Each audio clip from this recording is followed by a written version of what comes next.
Hi everyone, good morning and thank you for joining in. I want to officially welcome you all to this amazing session. We've been talking about it, we've been posting about it for quite a while now. And yes, today is the day. And today we have our guest here, and our topic today is beating breast cancer, what every woman should know. Our guest is not only a breast cancer survivor, but also an author. And, she's going to be sharing her experiences, her journey through the process, how she has been able to scale through, a support system.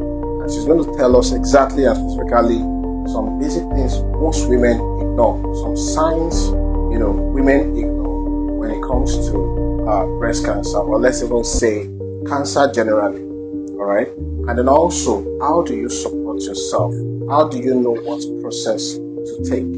How does your faith align to your treatment and your journey as a whole? So this morning, everyone, welcome Mrs. Yetunde Boyejo. Hi everybody. Good morning, sir. Thank you for joining us. Thank you too for inviting me. You are looking so good this morning. Thank you so much. Awesome. So, kindly introduce yourself. Let us meet you. Okay, I'm Yetunde Boyejo. I'm an author, I'm a cancer survivor and advocate. So, briefly tell us a little bit about your journey, because I've been telling people about this, that it became a personal thing for me when it comes to breast cancer, because I found out that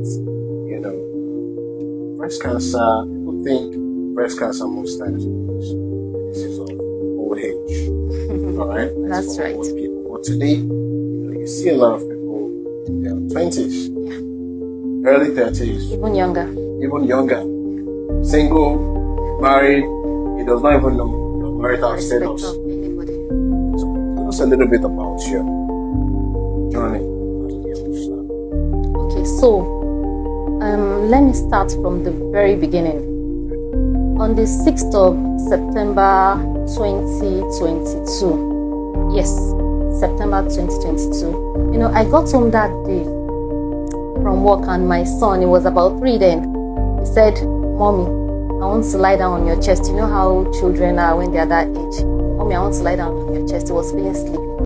And I said, "Oh, this boy, your wala is too much." I just carried him to myself, and he pulled away and said, "Go and remove that bone in your breast, Mommy." That bone? Yes, that was what he said. He said, "Go and remove the bone in your breast, Mommy." I laughed and I dismissed it as something only a child would say. Even when my husband got home, I told him, I said, "Listen, come and hear what your son said." He said, "Go and remove the bone in your breast. Is he hungry or something?" And my husband was, he was quite serious about it. And he said, "Have you checked? Have you done a self-examination?" And I said, "Yes."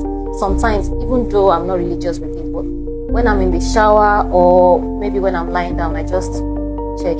And I never discovered any lump. So in the night, I went to pee and I came back to bed. I just checked again, and there it was, as small as a stop cube. The first emotion I got was fear, and I said to myself, "What is this?" I kept checking it, and I kept confirming that there was a tiny lump there. I took my phone and I started reading about lumps, and I found out that some are benign.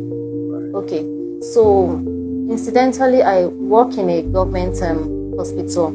So I made up my mind that today I would see as many doctors or consultants as I need to see, to look at this. So I met with one, and he wrote a request form for me to have an ultrasound.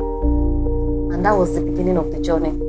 From one test to another, inconclusive. The ultrasound said that a mammogram should be done for further evaluation. Okay, so I did the mammogram, and the mammogram said that a ductogram should be done for further evaluation because the mammogram was also inconclusive. from mammogram again, doctogram.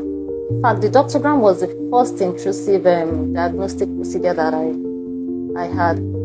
From doctogram to the FNAC, that's the fine needle aspiration cytology. And then it was not, we still didn't know what we were dealing with, but the FNAC said that the lump was benign. And I held on to that. I was so happy that, thank God that, But within me, I knew that something was not right, that this cannot be benign because it was growing. Okay, so a professor that did the FNAC, God bless that woman, her name is Professor Ankyola, the pioneer president of Breast Imaging Society of Nigeria. She also was the pioneer head of Department of Radiology in Lagos State College University College of Medicine. Okay, so she was the one that did the FNAC, and then she told me that she had looked at my reports. She told me to send her all my reports. She said she had looked at my reports, and she even sent my report to a cancer research institute in the UK, which she is a member of, and that what she's looking at does not look like a benign lump, that it looks malignant, and she said I had to do a core biopsy. I did the core biopsy, and it was the core biopsy that confirmed that it was cancer. That is invasive ductal carcinoma, SBR2. SBR2. Yes. Okay, and I was referred to general surgery. From general surgery, I was referred to oncology, and the journey began proper. Like that was when I knew that yes, this is cancer. Wow. Seeing so many cancer patients also made that situation look real. Like, this is someone that has cancer. Looking left and right and seeing people different ages, different stages of treatment, and different types of cancer. I knew that I was in the cancer community, and it started to look real. Thanks so much for sharing that. So you mentioned so many procedures. You mentioned mammogram, you mentioned doctograph. Doctogram now. Yes. Then before you did FNAC. Yes. So for some people that don't understand, some people they don't even know what mammogram is. What's the procedure? Like, what's the process? Okay. It's painful. A mammogram is a very painless procedure. Yes, it's just like having an X-ray of the breast. Okay. So that's just basically what a mammogram is, and it's for women that are 40 years and above. So for women younger, it is sono mammogram that is advisable for them to do, which is like an ultrasound scan. Okay. Wow. And after that, it was inconclusive. Yes, it was inconclusive. Okay. Up until the point of the core biopsy. Core biopsy. So you did biopsy. Yes, I did. Wow. Tell us about your process, because there's one thing about biopsy. Despite the fact that people don't really understand what it is, let me ask this question. Were you actually prepared for that biopsy? Okay. When I was told that I needed to do the biopsy, FNAC and biopsy are similar. Okay, but FNAC, the biopsy is more detailed in the sense that it takes more tissues and cells for laboratory tests. But the FNAC is more of the fluid. Okay. Yes, but it's the same long needle, is needling procedure. Yes.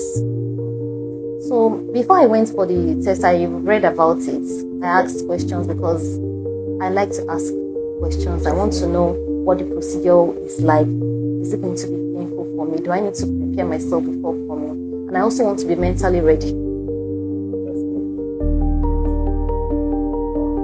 That's amazing. So just quickly, for those that don't understand what biopsy means, a biopsy is a needling procedure, right? Whereby most times medical is used to diagnose to be sure if a breast tissue is actually malignant or benign. Now, malignancy means confirmed to be cancerous. Right. That is, those cells are cancerous. While benign is non-cancerous. right? So it's usually a needling procedure that's asked to be done medically, Right. to affirm if the breast tissue or the lump is actually cancerous or not. Awesome. So after the procedure, because I've had people, there are a lot of people that have actually had issue after the procedure. They had different reactions, different symptoms started flying up and down. And but before I say what I want to say, I want you to share, how did you feel? How was it? What were those reactions? What were those symptoms that you feel after your biopsy? Okay. After I got those symptoms before my biopsy. Yes. What were those symptoms? Okay, before my doctogram. After this ultrasound, I think it was the mammogram I did before the doctogram. So after that mammogram, I realized that the lump started getting bigger. Then I started having a bloody discharge. Yes, and the breast became heavy and painful. That was before the biopsy. So for me, I was already suspecting that this is not benign. If something benign will not be painful, it will not grow. I would not have a bloody discharge. But I didn't still arrive at cancer, because when I read about it, I read about papilloma, ductal papilloma, which is not cancerous. Okay. So, but for many people that I've related with, because on this journey, cancer is one of the worst ways to meet some of the best people. And I met a lot of people too on this journey. And I've met people that have complained that after biopsy, they started having issues, in terms of the spread, because the tumor is like the body putting all the toxins in one capsule to protect the organs, and the biopsy just punctures that capsule and, escalates things. Okay, so I've had people experience that. But for me, I didn't experience it. But I experienced it before the biopsy. And it became worse after doctogram. Because doctogram is something like mammogram, but the difference is that, let me tell you what doctogram is. Imagine a straw as tiny as a needle. Okay? So before the doctogram procedure, the radiologist had to press the breast to be sure if there was no blockage in the duct. So a tiny spear of blood confirmed that the duct was not blocked. And she also wanted to know how many ducts were affected. So that tiny tube was inserted into the duct, and then the process of inserting it into the duct was quite painful because I had to be still.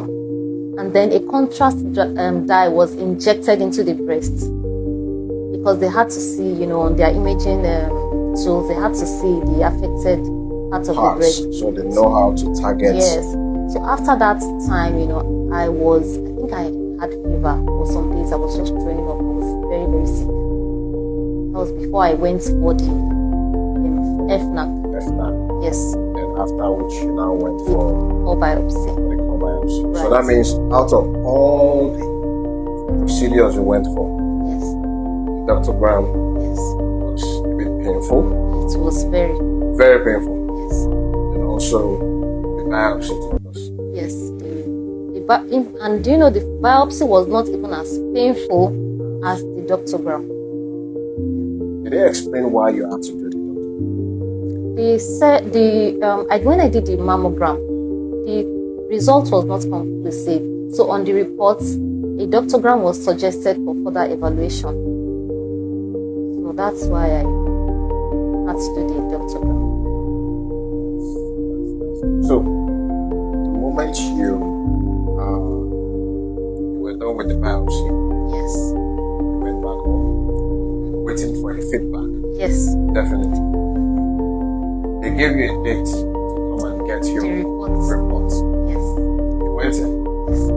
and then they handed your Reports. reports to you. So, how did you break? Because initially you prepared your mind that It was Shouldn't not- be. No, it was Should not. not be. That should be the last thing ever Mind. that will come to your mind. Exactly. Tell me your experience at that point. What did you feel when you saw? We interpreted it for you first. Yes, it was my general surgeon. Okay. So when no, it was not my general surgeon. The very first day that I saw the lump and I got to the hospital, I met with a consultant who is my personal friend. So it was that consultant, after getting the reports, I was to show it to my the radiologist that did the core biopsy for me and my surgeon. But I went to him first. Okay. Because I was very emotional when I collected that report because of what Professor Ankela had told me that she was suspecting cancer. That's it. Yes. Okay, so when I got the report, I didn't, get to him before I opened the report. And when I read it and I saw invasive ductal carcinoma SBRL2, I googled it. And the first thing I saw was cancer. I said, maybe, sometimes Google can be Very misleading. funny. Yeah. Okay, so I said, maybe it's not cancer. Let me take it to him first. And my legs felt heavy. My heart was pounding. It was like I was just dissociated from my environment. And I got to him and I knocked on the door. When he saw me, he came out of his office because there were some people in his office. And we went to a quiet place and I handed the report to him. He looked at it. I was trying to read his expression, to study his face, but his face was inscrutable. I couldn't picture what he was about to tell me. So all of a sudden he turned and he said, "Mrs. Boyejo." I said, "You should tell me, what is it?" He said, "We are dealing with cancer." The weight of those words, just the reality sets in. I felt like I was being handed a death sentence while still being alive. I was scared, I was confused, I was angry, I was overwhelmed, emotions that someone will feel when facing a life-threatening diagnosis or a life-threatening disease. And I couldn't even ask any questions. The tears were just coming. I thought of my husband, I thought of my children, and I thought to myself, this is how I'm going to die. And I've never met anybody that survived cancer. Most of the time I hear about or I read about it, this person died of cancer, or even when seeing movies, you realize that the cancer characters usually are portrayed as terminally ill patients.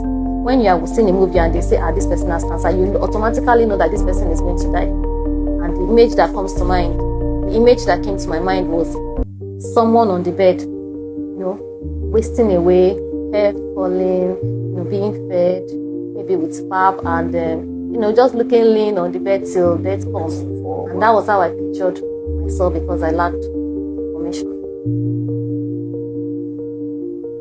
Thank you so much for sharing that vital part. So, you got the news. It struck you. It did. Who was the first person after the doctor broke the news, who was the first person you called? Did you have any support at that time? Yes.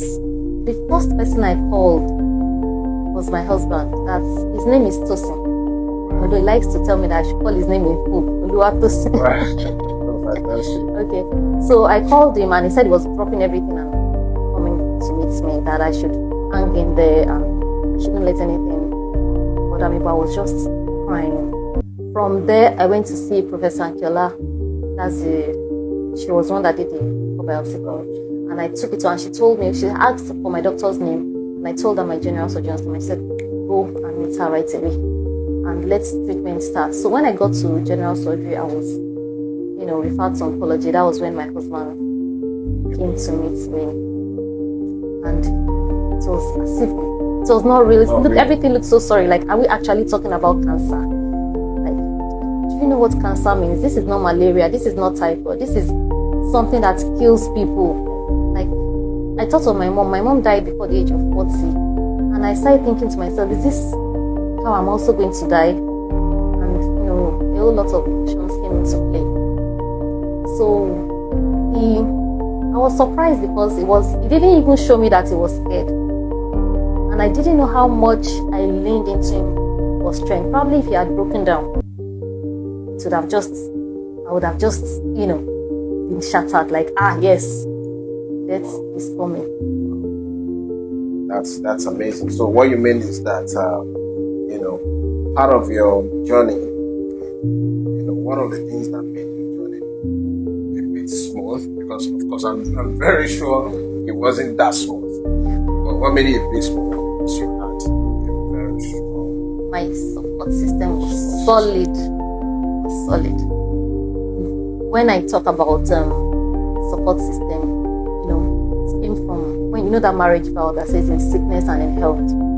He really honored it. So that is when you now come and prove yourself. Yes, he did. Because at the point of marriage, you never imagine that at a point my husband, even though you hear those things, you never imagine at some point your spouse is going to get sick along the way, but he really honored it. Then we decided to involve our children. As at then, my son was 4, and my daughter was she's 8 years older than my son. I think she was 12. I think she was 12. So we decided to involve them.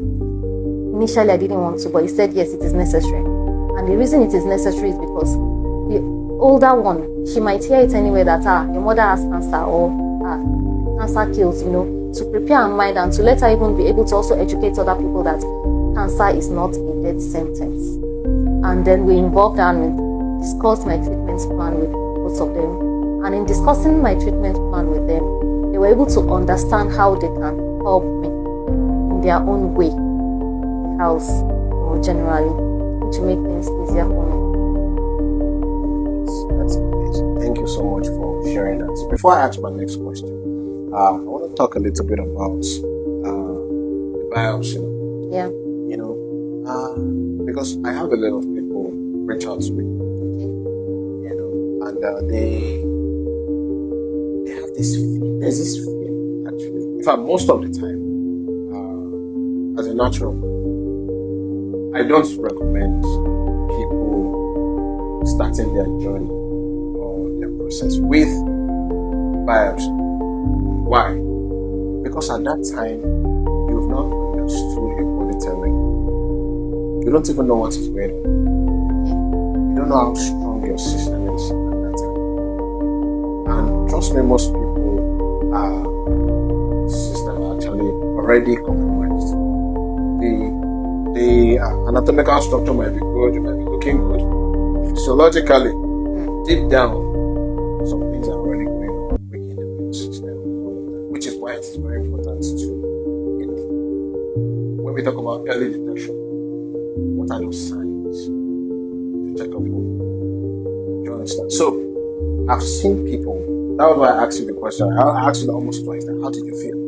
Because so many people reached out to me after biopsy, so many things, different reactions, weighing off, losing weight, immunity compromise, virtually anything and everything they did after, nothing worked. Now, let me give a little bit of explanation of how the whole cancer cells work. It's a cluster of billions of cells. They are abnormal cells, right?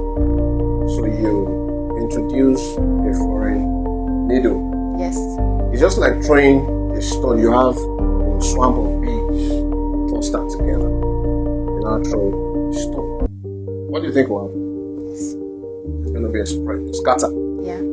This is also the same thing that happens when a biopsy is done. So it's like you are invading their privacy at that time. So it makes it very rapid. It makes metastasis happen very fast. It just begins to spread. Someone had asked me a question before that. Does it mean that cancerous cells grow faster than normal cells? I told them no. I'm gonna give a shocking talk. What if I told you that virtually everyone has one cancer cell? Yeah, that's true. You agree? Yeah. Okay. How did you get it? I I got to know when I did my CA 15-3 test. Okay. Yes. Okay. CA 15-3 is a test for breast cancer. There is one for ovarian cancer. There are different kinds of tests to know the level of cancerous cells in the body. Okay. So I've never seen one that is 0%. And I asked my oncologist, and he told me that there's nobody in this world that does not have at least one cancer cell in their body. Yes. Awesome. So that is what happens. All right. So the reason why it now happens that to know if it's now going to grow or multiply is the most important part of, they believe largely there's a large part of genetics.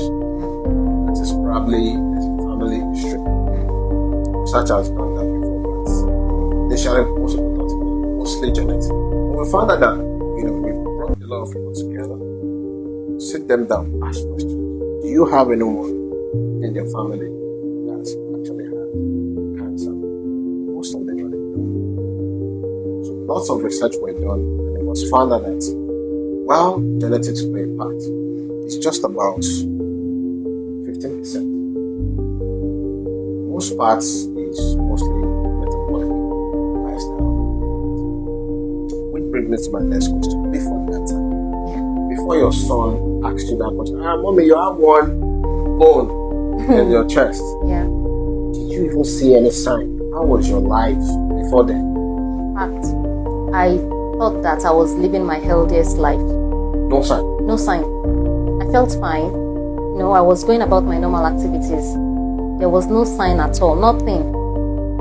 I didn't feel any pain. I didn't feel any inkling as to what was coming next. Yeah. So I was just eating what I was used to eating. I was doing things the way I was doing them. But when you feel fine, it's very possible that you take your body for granted until something happens that will now make you conscious. Make an effort to be conscious of what you eat, where you go, the external and internal terrain. You want to be conscious of everything you eat, what you drink, even staying hydrated. Right. Yes, because water plays a huge role in living a healthy lifestyle. Definitely, I agree. So initially, you got no sign. No sign. You were held. I felt fine. There was no sign. No pain. Nothing. Yes.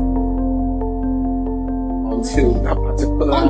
Yes, and that changed everything. And cancer, for many people, they will say it was one of the worst things that happened to them. But I'm seeing it as a piece of life that opened my eyes to so many things. And it's when one is being faced with one's vulnerability, certain things start to become clearer. And then I started taking my health seriously, not just for me, for my family. What we eat. Started, making a conscious effort to cook with natural anti-inflammatory spices. The things I was not doing before, I started making sure that I was cooking with garlic, ginger, things, cloves, rosemary, black pepper, things that are naturally healing and good for the body. I started ensuring, you mentioned mental health before we started this, yes. And mental health also plays a large role in living a healthy lifestyle. I started to do a people audit in my life, and people that drain my energy, I cut them off. I learned to emotionally bring up a caution sign when I get to my limits. Because stress can be draining. Before I could cope with it, like it will go. But I learned that stress can lead to inflammation, and chronic inflammation could be the start of a life-threatening disease. So I kept that in mind, and there were things that started to guide me to how to live my life. Thank you so much for that clarity. Now, you wrote your book, Dear Diary. Today, I was diagnosed with cancer. So, at what point did you think, I think I need to share my story? I think I need to put this. Was it after the biopsy? Was it when you started your treatments? At what point did you think? Okay. You see, I've always loved writing. Yes, anybody close to me would tell you that. That even at work, they see me writing and they're always asking me, what are you writing? Even my boss has once asked me, am I writing a report? So writing for me is an emotional release.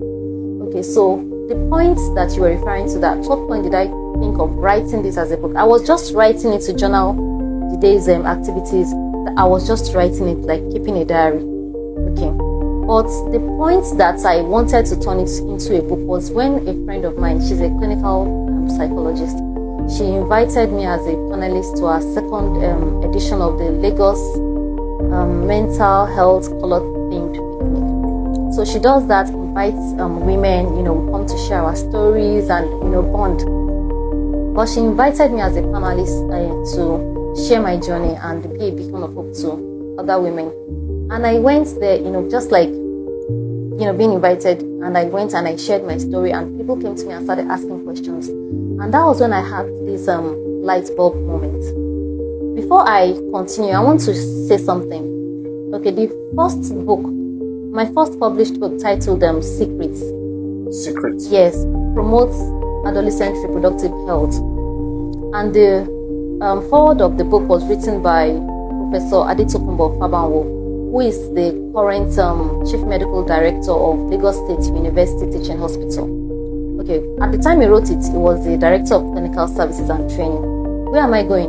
The foreword that he wrote, the opening words keep coming to me. And the words are, life is a matter of making choices. But the choices made by an individual are always there for him to live with joy or regret, as the case may be. But informed choices, I'm laying emphasis on informed.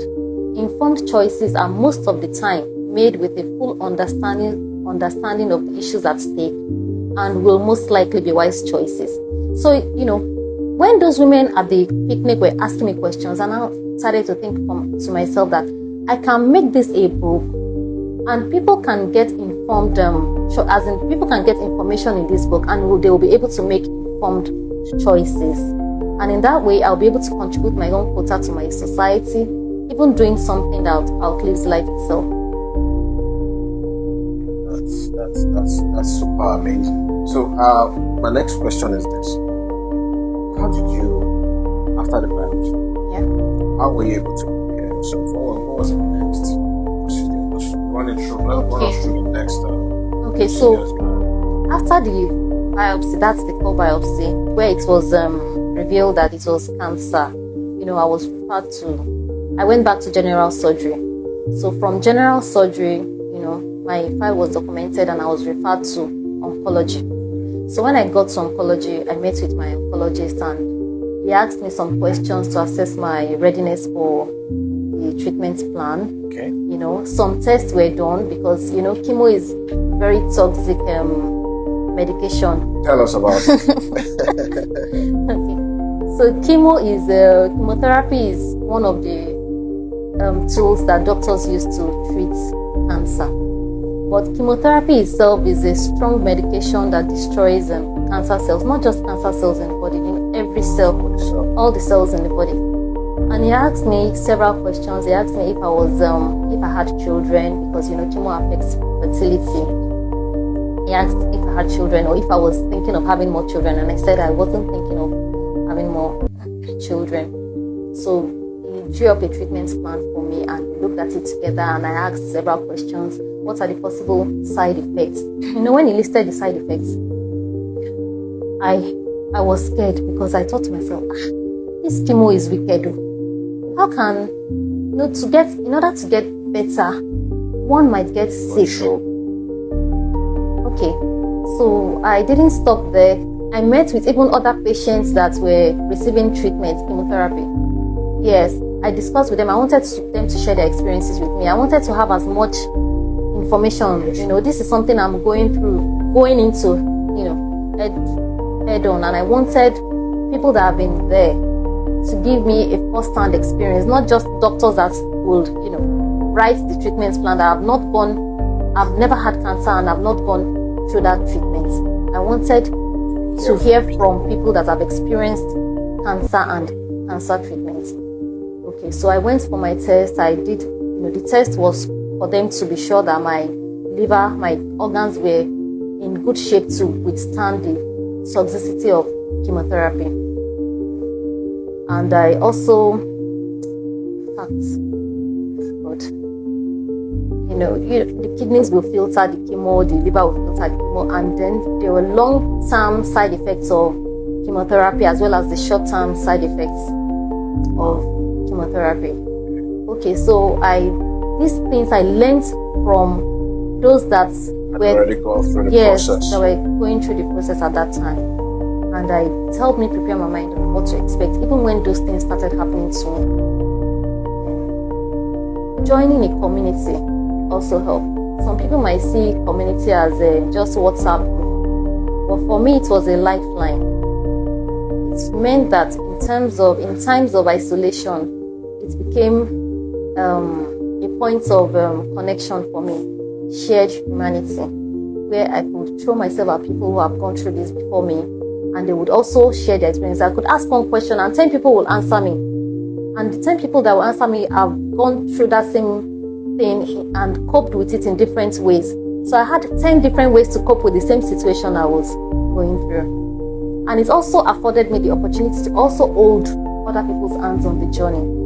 Being able to be there for someone was also part of my healing journey. Even while I was receiving chemo, it did not make me feel like this is the end of the world, because I had to wake up knowing that there's someone, out there, so that while people are trying to save me, I should also try to save them.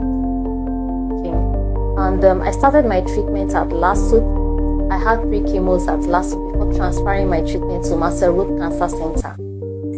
So at Marcel Root Cancer Center, I was, with my consent, added to a community as well, Marcel Root Friends. So, in this community, very lively, organized things together. There was the breast cancer awareness program that was done at Apple Point. Then recently, we also had a cancer walk to create awareness. Then in the group, so many interesting things that sometimes I even forget that it's a cancer survivors group. And survivorship starts not from the completion of treatments, but from the moment of diagnosis. So for someone that was diagnosed 4 months ago, the person will say, I'm a 4-month cancer survivor, not I've been diagnosed, I was diagnosed 4 months ago. Okay, so, and then the last one that I was added to, I've been on it for about 3 years now.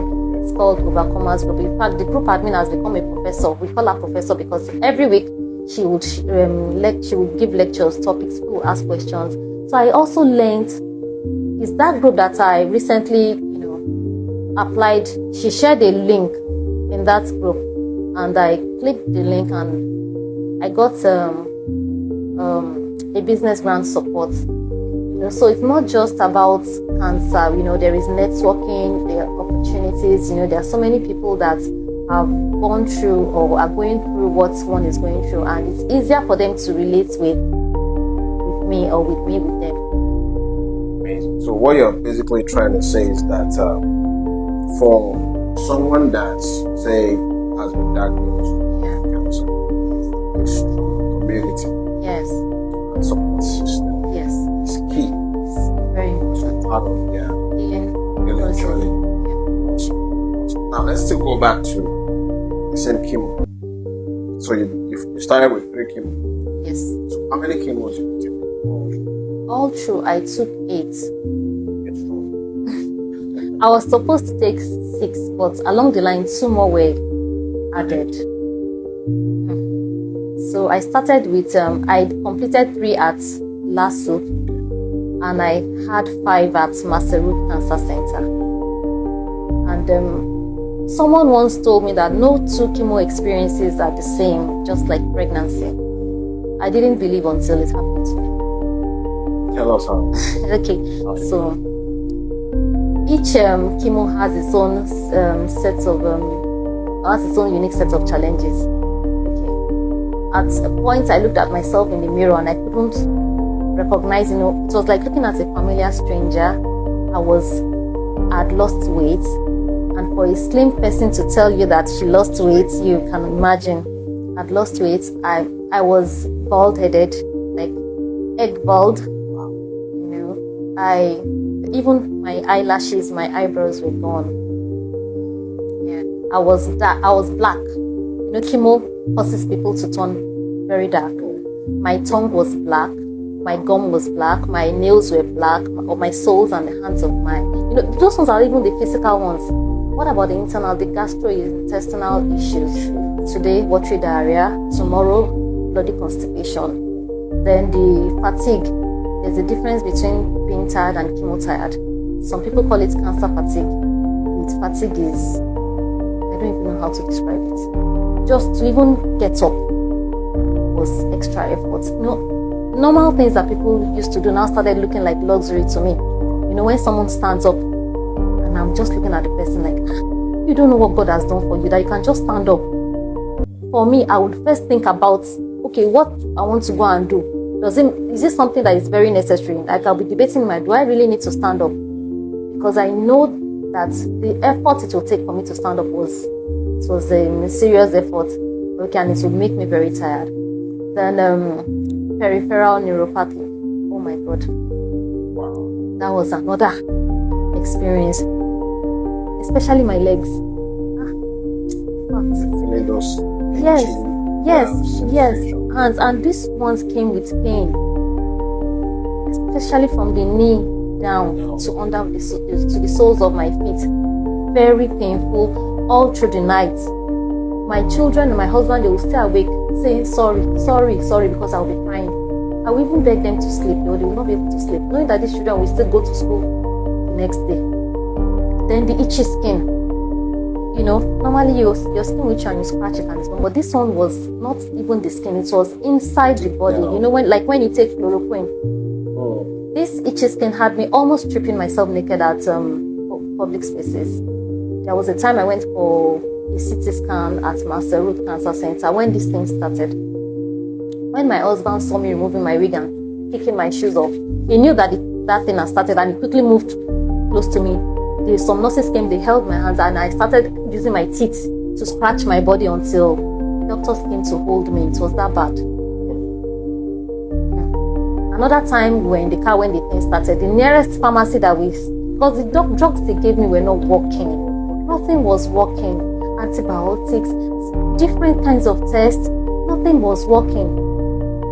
Okay, so we drove, we passed the pharmacy. I just opened the door, ran into the pharmacy. I was moving everything some people on the queue had to run away because they felt that this was a mad woman.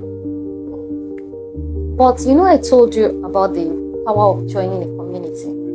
That community really helped because somebody in the community reached out to me, told me that she asked just one simple question. She said, "What kind of soap are you using to have your bath?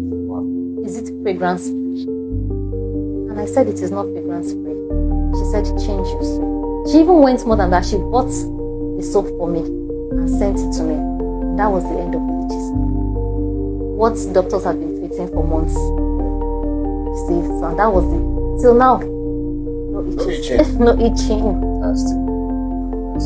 That's amazing. So during the course of the chemo treatment, was there at any point where you felt like, see, I'm not doing it, I want to stop? Yes. I think that was after my 6th chemo. 6th chemo? Yes. That was after my 6th chemo. In fact, I was supposed to go for the 7th chemo, but I was always falling sick. I was, almost every 3 days I was in the hospital. And my oncologist told me that they had to put my chemo on hold for me to recover. I thought I was going to die that time because there was a time that for 3 days I could not even talk. I was just on the bed. I didn't even have the energy to talk. Whenever I tried to talk, it would sound like a whisper. My family had to put their ears near my mouth to hear whatever I wanted to say. And even then, it was an effort. Okay, so that time I thought that was it. In fact, I remember one time that my husband was rushing me to the hospital around 2 a.m. And I looked at him and I said, I've caused this guy so much pain because Chemo is one of the toughest form of cancer treatment. It is not just the toughest, it's the longest and the most expensive. Okay, so when we were going to the hospital that day, I was weak. I had a plastic bag under my mouth. I was throwing up, and he had one hand on the steering, another hand to steady me, and he was telling me that I shouldn't worry, that you're you'll be fine, you'll be fine. And I said, I think I'm done. That whatever happens, just take care of the children. I said, you're just saying rubbish. So it was that time was hell. My doctor told me after some time that let's put this chemo on hold. Let's go for surgery. That after the surgery, then I'll continue with my remaining chemos. So that time was it. See, all I could say was just wow. Because I can only imagine it in my head. You're saying it. You are the one that you went through the process. Exactly. Someone that hasn't gone through the process will just be imagining like, this sounds like a lot. Now, for those that are listening, this is not to create fear. Yes. In any form. Alright? This is just to help you understand some certain things, about cancer. Alright? And then also to, give you some sense of enlightenment, courage, even if you've not been diagnosed. So you must have heard from what she said that she didn't get anything. No sign whatsoever. But for some, there are some times when some signs show up, but we ignore them. We see that just one of those things that happens. One of those signs would be, in fact, one of the key things we ask patients, is that when was the last time you used the toilet? So when there's a change in your bowel movement, I'm not saying it shows that there's cancer. Do you understand? Those are things you don't joke with. So, ideally, you're supposed to use the toilet at least once a day. Because these wastes and these toxins have to leave the body. Right. If they're not leaving the body, they're going straight to the waste. And whatever thing, the only thing these cancer cells need is just something to fuel them. Toxins build up. Number 2 sign, inflammation here and there, or let's say low energy. It might sound as if I just woke up feeling tired, fatigued. When these things happen from time to time, repeatedly, it's something to also check out for. Or there is a lump somewhere. I'm not saying, or we are not saying that every lump means. Not all lumps are cancerous. Yeah. In fact, most lumps are benign. Fibrocystic, probably due to hormonal changes and all of that. Those ones happen. Alright? But of course, what we are saying here today, like I said, is an awareness. You see signs, don't joke with them. Yes. Alright? Go for a check. And like I told you before, I recommend for people, when you see signs like that, don't start an invasive procedure. Because you don't actually understand what is going on. So you see a professional who will explain to you exactly what is going on. Start with a non-invasive procedure. Alright? Right. Just do like a normal basic scan. Right? Better still, today the technology has advanced to a level where there are a lot of bioscans. There's one we run here at It's called the bioresonance body scan. Right? It's a non-invasive procedure. It helps to check your body system. I mentioned something the other time that cancer is a metabolic condition. It is. It doesn't just erupt from somewhere. There's only one cell. One rogue cell. We call it rogue cell. Just one. Yes, indeed. Then it begins to fall. What are those things that fuel them? I'm sure you were enlightened at that time. And also, you mentioned a lot in your book. And why did I even pick interest in having you here? Aside from the fact that I'm someone that is passionate about health. When you reached out to me, I think it was sometime last year. Yes. We